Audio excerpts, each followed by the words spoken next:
Hello, everyone. Happy Football Friday. Happy Draft Friday. Um, Excellent night last night. 4 hours was a long night, uh, but it was a good night with the amount of people that came on. Everyone, I appreciate all the people, Mark, and Joe, and Travis, Danny. Um, Everyone that came on there last night and everyone that watches and downloads us on Spotify. We had 1,500 downloads today, which I was very excited about. It's been a really fun 4 years so far, and looking forward to the next four. So we got a bunch of stuff going on this weekend. So we have obviously the NFL draft tonight, rounds 2 and 3, starting at 7 p.m. Eastern. And then tomorrow we have XFL North Division Champion or South Division Championship game. We also have USFL Week 3 going on this weekend on tomorrow and Sunday. And then Sunday is also the XFL North Division Championship game. And Saturday, tomorrow, we have the NFL draft rounds 4 through 7 at noon Eastern. So let's get it started. Just me today. Everyone else is studying or whatnot. So just me today, relatively short show. So starting off college football news, transfer portal. We got a couple more days of the spring portal to go. Guys jumping in, jumping out, getting homes. Houston running back Alton McCaskill, big explosive playmaker for the Cougars there. He is in the portal. He is visited with Arizona State. So that is one to look for with McCaskill there. Couple of guys that have found their new homes. North Carolina and Penn State corner Storm Duck. I really shouldn't even add Penn State because he never played it down for them, just transferred there and only spent a semester this spring. And now he is moving on to Louisville. Jeff Brom continues to mine the transfer portal here and getting him and Cameron Kelly there, both UNC corners there. Notre Dame quarterback Tyler Buckner also has found a home. It is Alabama. Nick Saban gets himself a quarterback to compete with Jalen Milroe, who started 2 games last year in the stead of Bryce Young. Number 1 overall pick, Bryce Young, I should say.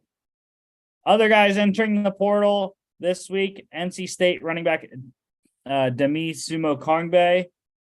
Notre Dame running back Logan Diggs, excellent pass catch out of the backfield as Diggs. Nebraska quarterback Casey Thompson, also former Texas quarterback as well, started last year for the Huskers. He is on the move, as is Florida State wide receiver Micah Pittman. So one to watch there.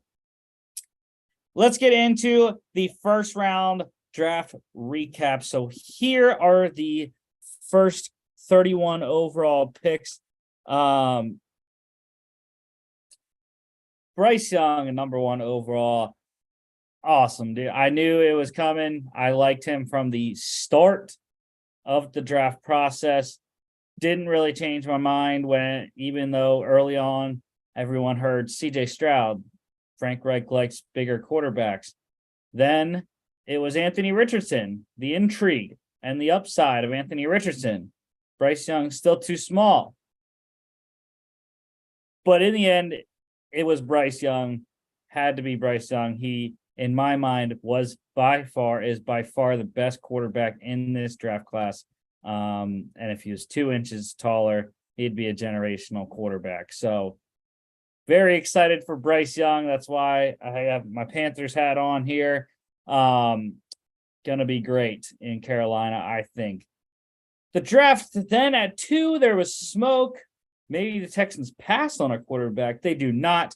They go CJ Stroud at 2. I think that is a great pick for them. Second best quarterback in the class. Just has to see if he can translate the offense from Ohio State to the pro style offense and the Shanahan style offense that Houston is more than likely going to run under offensive coordinator Bobby Slowick there, coming from San Francisco with D'Amico Ryans under Kyle Shanahan. So Stroud's going to have to learn how to take a snap under center, which he didn't have to do at Ohio State. And then it's just going to be the verbiage of an offense in the NFL. He's going to have to learn that, and we'll see how he does. Houston, then this is where the draft got interesting. Houston came all the way back up to number 3, Will Anderson Jr. Excellent trade with new Cardinals GM Monty Ossenfort there at 3. Got a boatload of picks. I believe it was something along the lines of 33, a couple other picks, and then a first rounder next year and a second rounder next year. So boatload of picks going to Arizona. That was the best option they had, along with 12. They got 12 in that pick at that trade as well. So it was nice they got to keep a first rounder. Will Anderson Jr., cleanest prospect in the draft, though. Anthony Richardson at 4. Mentioned it live last night. Will Levis was what we've been hearing all the time to Indy. Ends up being Anthony Richardson. I mentioned Anthony Richardson fits a lot better in Shane Steichen's offense than Will Levis does, with the amount of RPOs, read option stuff that they do in his offense. That is what Anthony Richardson does well. So I can see why the Colts did it, but they're going to have to start Gardner Minshew for a majority of this season now. 5th was a surprise. Devin Witherspoon going to Seattle to pair with Tariq Woolen on the outside there. It made sense. It was just a surprise. A lot of people, me included, thought Jalen Carter was going to the Seahawks if he was there at 5. Did not go there. They got the top corner on the board. And again, it made sense. I was fine with that pick. Cardinals trading back up to 6 from 12 with the Lions. They get their tackle to protect Kyler Murray coming off an ACL tear. Paris Johnson Jr., excellent pass blocker there with Ohio State, and going to protect Kyler Murray's blind side as he recovers from his injury. So I love that. Monty Ossenfort understanding you need to get protection for your quarterback. The Raiders surprising people, not going quarterback and going with the second best pass rusher, Tyree Wilson. Excellent motor off the edge, 7 sacks the last 2 years each, and gonna pair well, I think, with Max Crosby and Chandler Jones. Give the Raiders a good trio of pass rushers on the outside. Then 8. This is the first pick that I really didn't like. Bijan Robinson to the Atlanta Falcons. Like, again, it just, I understand the talent. I get it. But Atlanta just did not make sense. The running back was a luxury or a need pick, I think. And Atlanta neither had a luxury nor a need. Look, Tyler Algier as a 5th-round pick last year ran for over 1,000 yards, broke the Falcons' single-season rookie rushing record with 1,035 yards. The Bijan Robinson pick did not make sense to me. I understand he's a complete best back since Saquon Barkley, but it just, with the amount of stuff that they needed, D-line, edge, corner, it just was not a thing that I saw them doing. So we'll see if it works out. I just don't like the fit with Atlanta. Jalen Carter to the Eagles at 9. They traded up 1 spot with Chicago, sent a 4th-round pick next year to the Bears. And I love it. I mean, pairing him back with Jordan Davis, his former teammate at Georgia when they won the championship in 2021, might be the best player talent-wise in this draft class. Had the off-the-field stuff. And found a spot in Philadelphia, and we'll see Philly a little bit later, but I think is an excellent pick. How he understands how to restock the trenches there with Fletcher Cox probably on his last year, and Javon Hargrave playing in San Francisco now. Darnell Wright to the Bears at 10. I liked it for the Bears fans there. Darnell Wright, fantastic right tackle. You're going to have to slide Tevin Jenkins over to left, or if you want to keep Braxton Jones there, slide Jenkins back inside to guard. But yeah, I mean, Darnell Wright is as solid as they come at right tackle, and he was the sole pure right tackle in this class. So I think it's going to be a great pick for Bears fans. He's a mauler in the run game and excellent in pass protection as he played in Josh Heupel's air raid spread offense there at Tennessee. Peter Skoronski at 11. They drafted him as a guard. I get that because of what they have at tackle. Nicholas Petit-Frere at right tackle. Andre Dillard, who they signed in free agency at left tackle. Makes a lot of sense to put Skoronski in at guard with the option to play tackle if they need him to. I loved Peter Skoronski. I liked him at tackle. Titans didn't have necessarily a need at tackle, so they drafted him as a guard. Makes a lot of sense. No quarterback for them yet. So we'll move on to Jahmyr Gibbs at 12.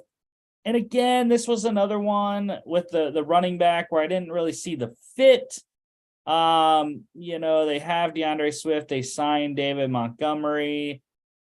And I do think Jahmyr Gibbs is better than both of those guys, probably. But at the same time, this was a lot higher than I saw Jahmyr Gibbs going. I had him bottom of the first round in the late 20s and the 30s. But I mean, Jared Goff's going to get a lot of help in the passing game with him specifically, and he can run it as well. So that's okay.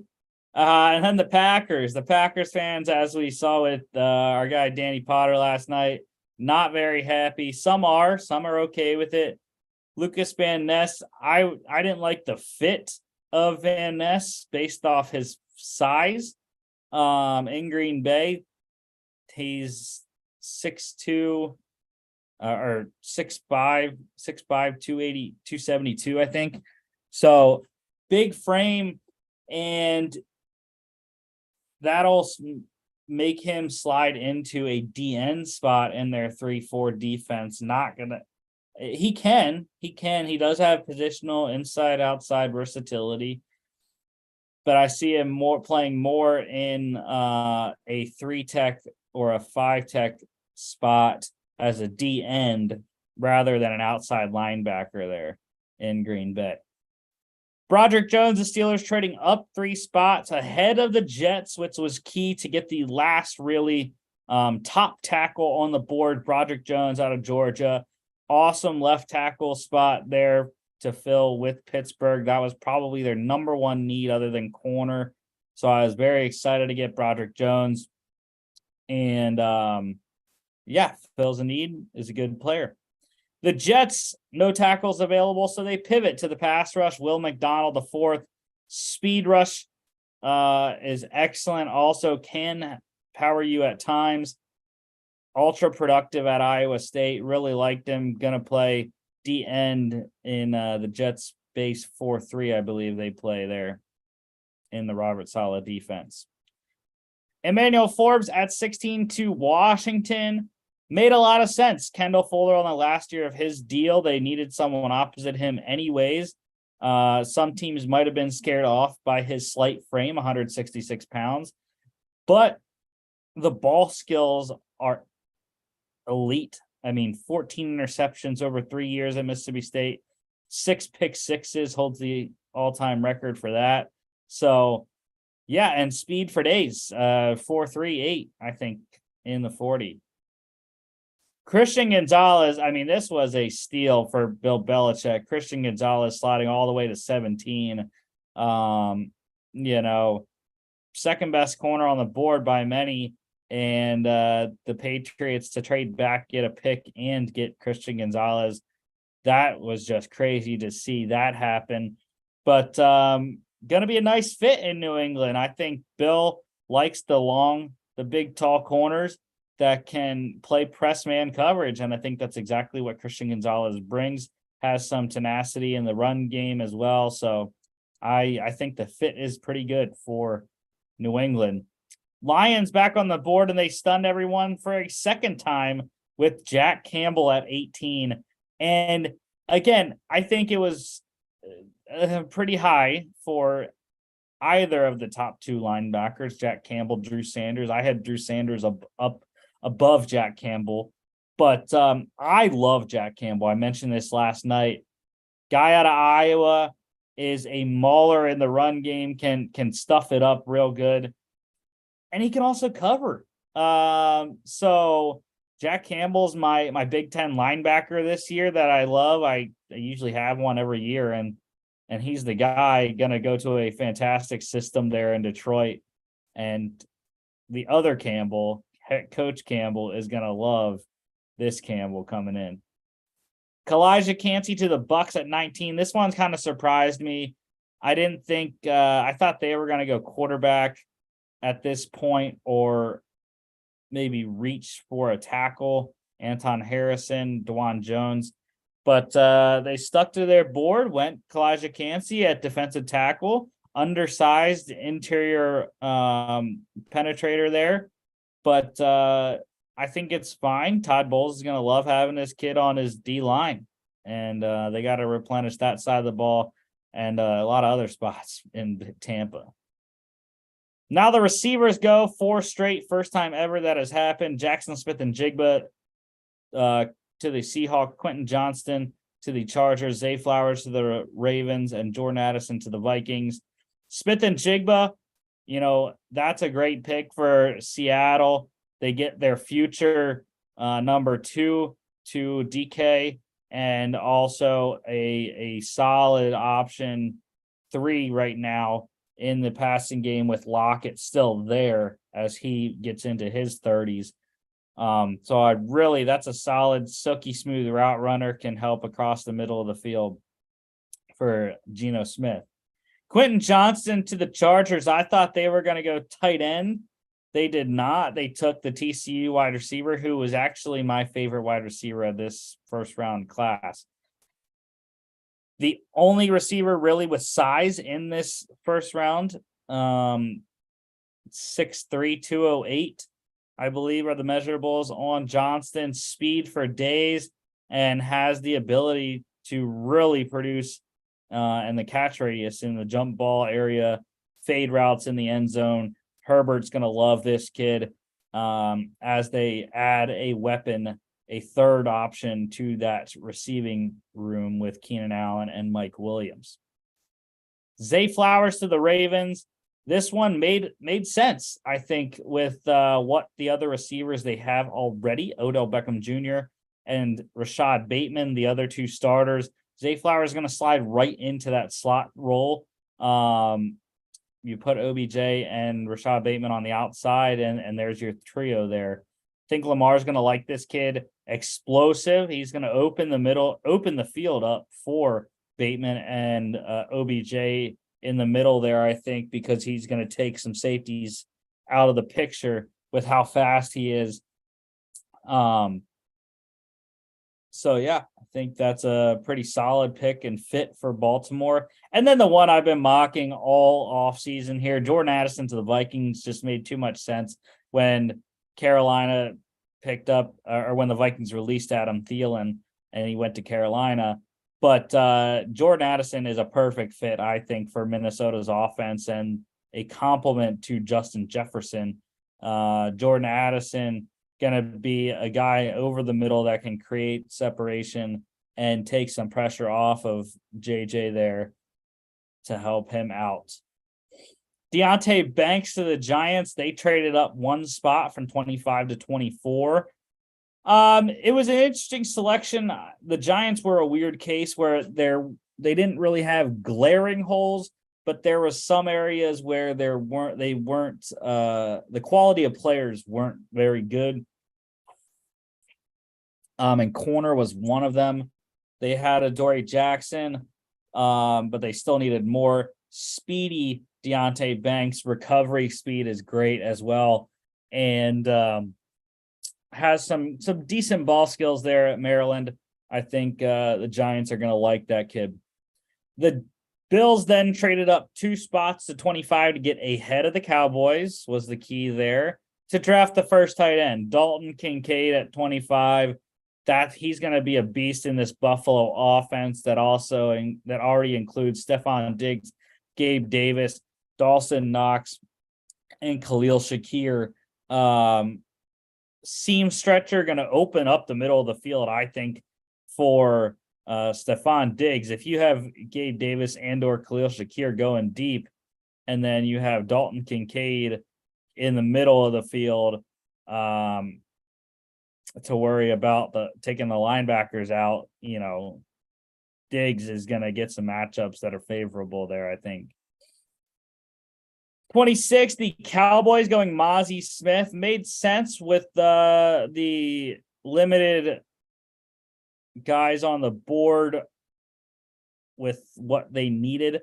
Now, I did think they would have highly considered the tight ends, Michael Mayer and Luke Musgrave, but they went D-line, which was also an area of need. Mozzie Smith is going to fill that run game up on defense. He's going to stuff all the gaps there in the NFC East. And like I mentioned on the broadcast, Mozzie Smith makes a lot of sense for Dallas based off what they are facing in the division. Brian Robinson in Washington, you have Saquon Barkley in New York, and then, of course, the Eagles' potent rushing attack with Jalen Hurts, Rashad Penny, and Kenneth Gainwell. So, yeah, makes a lot of sense based off what they're facing there. Anton Harrison to the Jags at 27. Absolutely love this selection by Jacksonville. They traded back twice, picked up 3 extra selections, and still got a guy that was there that was probably going to be there anyways at 24. So Anton Harrison slides in at left tackle immediately with Walker Little at right. Cam Robinson is facing a multi-game suspension for violating the NFL's PED policy. So it makes total sense that the Jags went tackle here and filled that spot to help protect Trevor Lawrence while Robinson is suspended.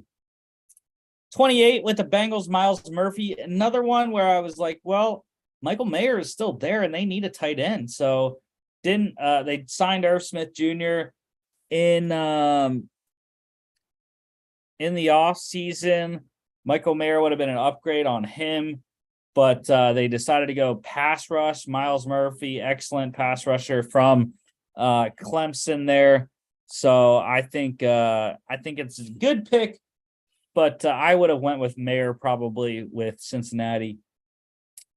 Here's one, Brian Bracey to the Saints at 29. I told my Saints fan, Zach, that that's the guy. Brian Bracey at 29 is perfect fit for New Orleans, penetrating interior defensive lineman there, going to play well as a starter right away because they have like 0 D tackles in New Orleans. So Brian Bracey, fantastic fit. Love it for the Saints and Dennis Allen there. Nolan Smith to the Eagles. I mean, this was a steal at 30. The Georgia Bulldogs continue to just drive up to Philly. And Howie Roseman continues to collect Georgia Bulldogs on his defense. Now with 4 getting drafted to Philly in the last 2 years, Jordan Davis, Nakobe Dean last year, and now Jalen Carter, Nolan Smith this year. Excellent selection.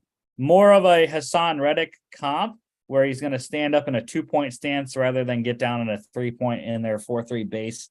And he has speed rusher off the edge, can hold up, I think, in run coverage. And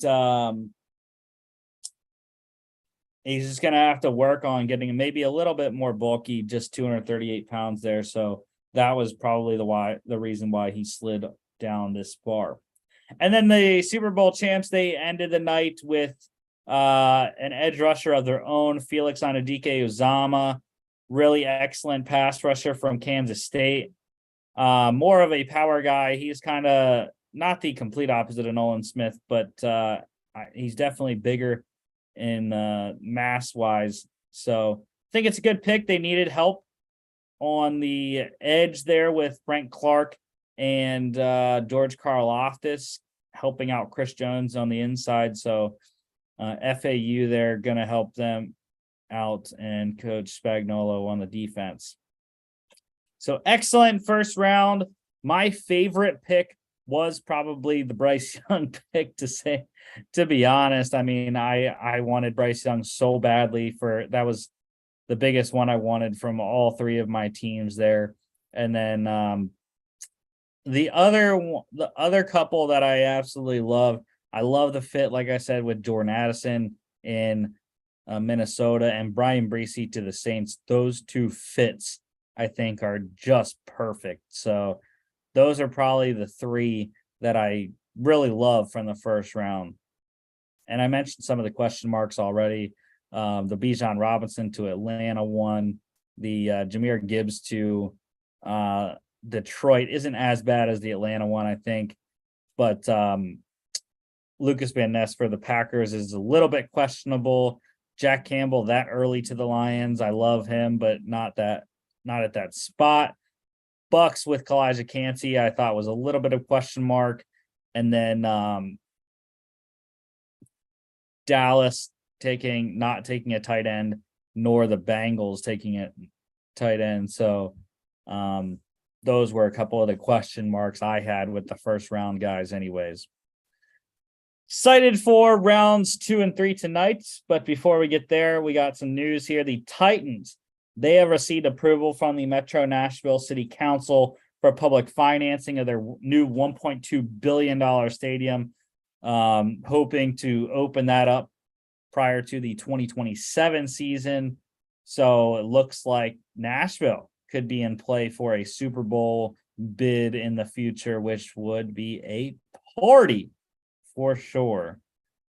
The Commanders made some headlines this week, declining defensive end Chase Young's fifth-year option. Has had some injuries the last 2 seasons.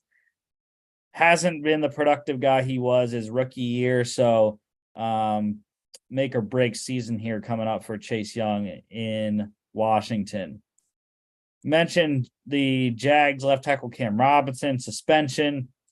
Cardinals GM Monty Ossenfort had a fantastic draft last night, moving back and then moving back up. Says he doesn't expect to trade wide receiver DeAndre Hopkins this weekend during the draft. Now, that doesn't mean he won't get moved later after the draft over the summer or when we get to training camp or in season, possibly, but probably not going to get moved this weekend. Buccaneers running back Gio Bernard has retired, former Bengal as well, probably most well-known for his Bengal days. Excellent pass catcher out of the backfield, third down back, could run a little bit if you needed him to as well, but happy retirement, Gio. Hope the best for you. The Steelers. So the Steelers are on the clock right now. They kick off round 2 tonight in about an hour and a half. And they have been receiving and fielding multiple offers for pick number 32. Teams trying to come up to get that first pick in the second round for a guy they want. Top players available include Kentucky quarterback Will Levis, Penn State corner Joey Porter Jr., and Notre Dame tight end Michael Mayer. So we'll see if the Steelers do end up trading that pick or not. And then the Lions have also received calls for running back DeAndre Swift, maybe traded this weekend. I think it might get done tonight with what I've been hearing from Adam Schefter and everyone. So I think DeAndre Swift might be on the move and have a new team by the end of tonight, possibly. One release, the Jets, they released running back Ty Johnson with a non-football injury designation. So he is injured apparently currently. So gonna have to get that settled and then find a new place of employment is Ty Johnson. Re-signing. So we got the news before the draft started last night. The Ravens have signed quarterback Lamar Jackson to a 5-year, $260 million extension. $185 million guaranteed, signed through 2027 now. And it's fine. It's okay. He's the highest paid player. He beats out Jalen Hurts by a little bit, but that's okay. I'm fine with the Ravens keeping Lamar, and I am fine with the Ravens keeping him because with him they won't win the Super Bowl under the next 5 seasons. So I'm excited to see that. I'll continue to be a Lamar detractor until he proves me wrong. So, sure, go ahead and do it. The Jags, they signed defensive tackle Devon Hamilton to a 3-year, $34.5 million deal. $23 million fully guaranteed, 36 max value on that one. Excellent contract for a little-known guy, probably by most fans' standards. Had a great season, career year last year. Jaguars reward him for that with this deal. And then the Jets, they signed long snapper Thomas Hennessy to a 4-year extension, includes record-setting long snapper guarantees, Drew Rosenhaus said. So good for Thomas Hennessy and the New York Jets as well. XFL pick standing. So we all went 3-1 last week. I know Logan lone wolfed the Vipers. They lost to the Sea Dragons. I lone wolfed the Renegades. They lost to the Roughnecks. And Mark, he lone wolfed the Brahmas. They lost to my DC Defenders. So all lost our lone wolves, and we got the other 3. So Mark and Logan still tied at the top, 30-9 with 3 games to go. And I am sitting back just hoping that I can get a tie with one of the 2, as I am currently 3 games back. But it's not going to happen because we're all picking the same. The South Division Championship tomorrow, Renegades at the Roughnecks. Roughnecks 6.5-point favorites in Houston. I don't think the Renegades are going to beat them. Back-to-back weeks. The Roughnecks didn't even start Brandon Silvers last week and a lot of their other guys, and they still beat the Renegades 25-9. So I like the 6.5. I think the Roughnecks are more than capable of beating Arlington by 7 points or more. And I think Brandon Silvers is going to have a good day. And Wade Phillips gets his team to the XFL championship game in San Antonio. Total is 41. That's a tough one. I'd probably lean the over, but it's not a sure thing, I think, with how well Arlington's defense plays and how well Houston's defense plays. 7 p.m. ESPN and ESPN Plus tomorrow night. The North Division Championship game on Sunday. Sea Dragons at the Defenders. Audi Field's going to be raucous there at Audi Field. And we are all on DC Defenders. They've been the best team in the XFL this season, 9-1 record, 3-point favorites at home.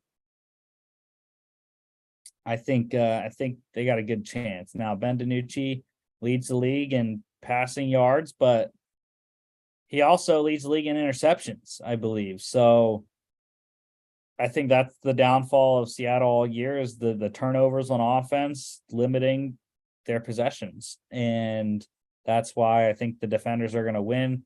They've allowed a lot of points the last couple of weeks, but their offense has also been scoring a lot of points. So I think they can limit the Sea Dragons with the turnovers that are inevitable from Ben DiNucci. And that's how they're going to win this game. Total is 48.5. I'm taking the over. I mean, these two defenses I believe, are the two worst defenses in the XFL in terms of points allowed, or maybe they're second and third worst, maybe. But yeah, I think there's going to be a boatload of points in this game, and that's why I'm going with the over on this one. 3 p.m. ESPN and ESPN Plus. USFL pick standings here. 3-1 across the board again. I lone wolfed my Memphis Showboats last week. That was not very pretty. And Logan lone wolfed the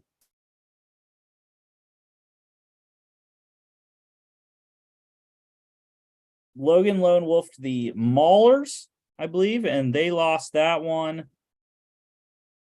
Or no, I lone wolfed the Panthers, got that one right. But I also lone wolfed the Showboats, lost that one. So that is how we get to 3-1, 1-1 in the lone wolves for myself. Mark and Logan did not lone wolf either.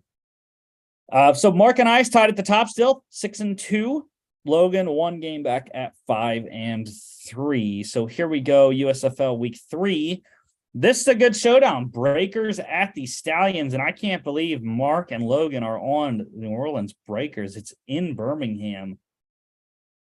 And from what the Stallions have done the first 2 weeks, I can't not pick Alex Magoo in this Stallions offense. Not just the offense, though, who beat my Memphis Showboats 42-2 last week. The defense as well. The defense is allowing actually, probably have to take those 2 points off the board. So I'm probably going to give them 5 points per game. They are allowing 5 points per game, people, in the first 2 weeks. So yeah, because they didn't allow any points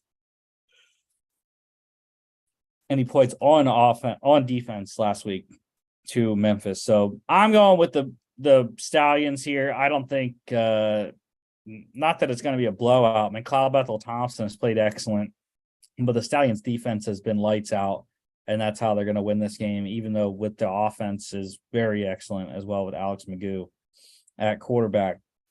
Total is 48.5.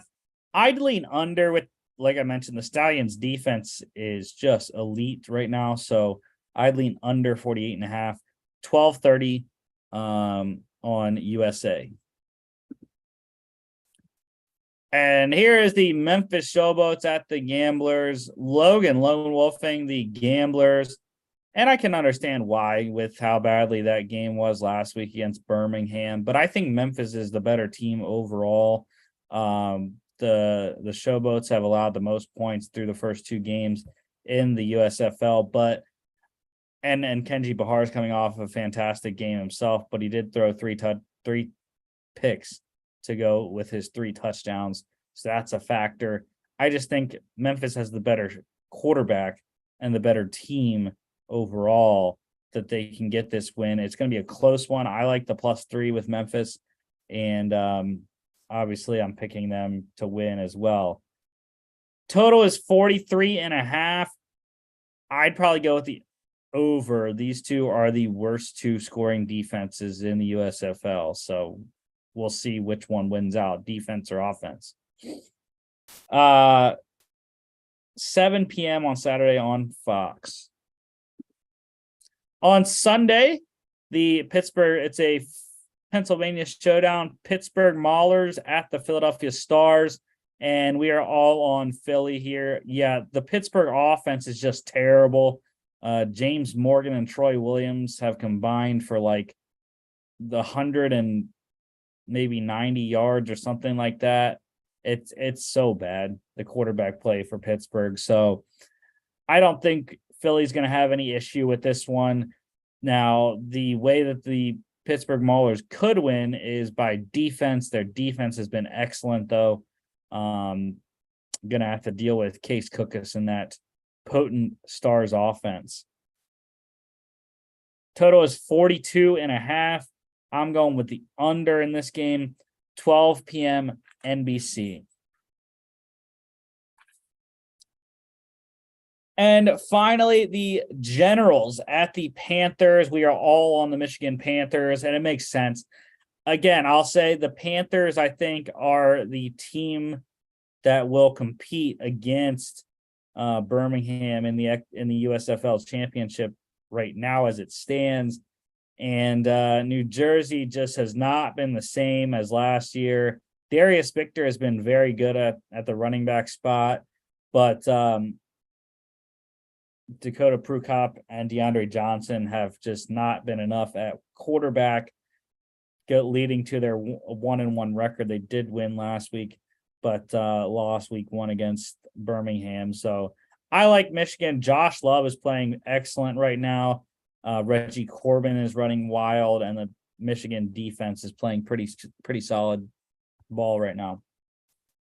Total is 43.5. That's a tough one in this game. I'm probably going to go under, though. Just I don't trust the Jersey offense to score enough points on their side. 4 p.m. on Fox. And before we end here, let's talk about draft night tonight, day 2 of the NFL draft. I mentioned a couple guys already that are best players available. Will Levis from Kentucky, the quarterback. Joey Porter Jr., corner from Penn State, and then tight end Michael Mayer from Notre Dame. You also have a safety corner versatile hybrid there in Alabama, safety Brian Branch. Another tight end available, Oregon State, Luke Musgrave. The other quarterback that's available, Tennessee's Hendon Hooker. And then you also have guys that will come off the board tonight in Wisconsin's defensive tackle, Keanu Benton, TCU guard, Steve Avila, Ole Miss wide receiver, Jonathan Mingo, and Georgia tight end, Darnell Washington. Love Wisconsin center, Joe Tippmann, and Miami corner, Tyreek Stevenson tonight as well. Could have a bunch of tight ends go. Sam Laporta from Iowa also there. I think team fits in terms of the top picks of the second round here. Love Joey Porter Jr. to Pittsburgh at 32. I think that's a home run selection for them with a need at corner.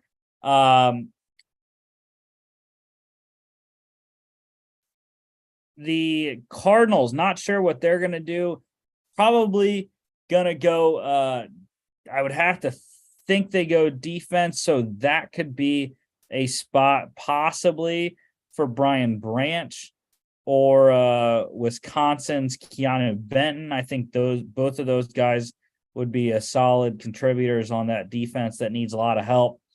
Detroit could go any number of ways, but I think Michael Mayer fits well with what they want to do on offense. He's also a Dan Campbell kind of guy, can inline block in the run game as well as be a big body in the passing attack as well. Colts, not sure what they're going to do.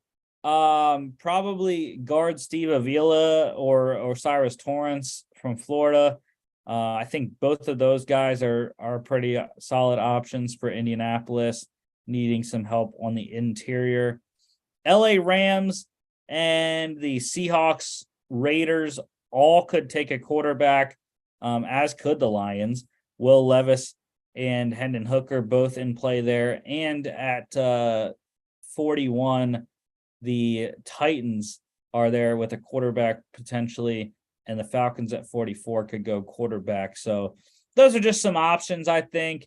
Carolina could also go tight end Luke Musgrave or Darnell Washington, and Jonathan Mingo also in play for them, I think. So just some options there for the top picks in the round, but we'll see what happens. Love Trey Palmer tonight. Make sure you watch out for him. I'm hoping the Panthers can get him in the third round, but not sure if he's going to go before that or not. Next Friday, we will be back. It will be XFL Championship weekend, as well as USFL week 4. Very excited for the XFL championship. That is, if my DC Defenders get there. It's a tough game to get there this weekend, but hopefully we can make it and play in San Antonio there. Mark made it for the last 2 minutes. I was just about to wrap up the show, man. Hey, never too late, right? Yeah. So I guess while you're here, I'll close the PowerPoint. But we already got your thoughts pretty much last night on the first round, unless you had any more, and then I'll ask who you like here at the start of round 2. Yeah, I mean, you can just put the G in the middle of the Eagles, can just be UGA. Let's start off with that from last night. I thought it was really cool that they traded up and got Jalen Carter. Obviously, at this round, everybody was talking about having 4 quarterbacks, maybe 5 in the second round. So, I mean, that's a position, the most premium position, right? In the NFL, you got to have a good quarterback. You got to be able to rush the quarterback. So just right off the bat, just having Will Levis and Hendon Hooker still available to me is, could be a steal for a team. We know that they are both prototypical big quarterbacks, and the question becomes, do they fit your system, and what can you put around them? Yeah, and I was mentioning team fits here at the top of the round, and yeah, with the 2 quarterbacks, the teams that work are the Lions, the Rams, the Seahawks, Raiders, and the Titans, even the Falcons as well at 44, could all be looking at one of those 2 guys. I think, being a fan of the Rams, definitely need a quarterback. However, if either one of those falls to Atlanta, I look at Atlanta with, having Kyle Pitts and their pick from last night, Robinson, 2 players that are just highly skilled in their position. Man, if a quarterback is there that you think can be a cornerstone piece, those are 3 players, 3 positions in my mind that you pick that quarterback up and you build around them moving forward as a GM. Yeah, I mean, you just got to see, do they think, does Terry Fontenot think that Will Levis or Hendon Hooker are going to be better than Desmond Ridder? That's the question I ask. That's the question, because you do have Desmond Ridder there, and he's going to get a chance to possibly show what he can do. Yeah. But yeah, I'm hoping the Steelers don't trade out, because they've been fielding a lot of calls. Everyone wants to get up to 32. But I'm hoping they don't. I want the story to be there. I want Joey Porter Jr. to return to his dad's stomping grounds and come to Pittsburgh. I believe that's a no-brainer if they're there. We talk about legacy working in college athletics. I filled a phone call today, and we just got a tight end transfer from UNC yesterday, and then his dad called me and signed up for the Catamount Club and his season tickets and parking passes. We were just talking about, the experience that he had at North Carolina for the past 2 years, 6'4", pushing 230. That's really good at our level in the SoCon, and just being a legacy. His dad couldn't be more excited. I fielded phone calls from fans excited about bringing him to campus. That's no different in professional sports. Obviously, it's even another notch higher in talent and whatnot. But someone being a fan like you want this to happen, and you have to take that into consideration as a GM and as an owner.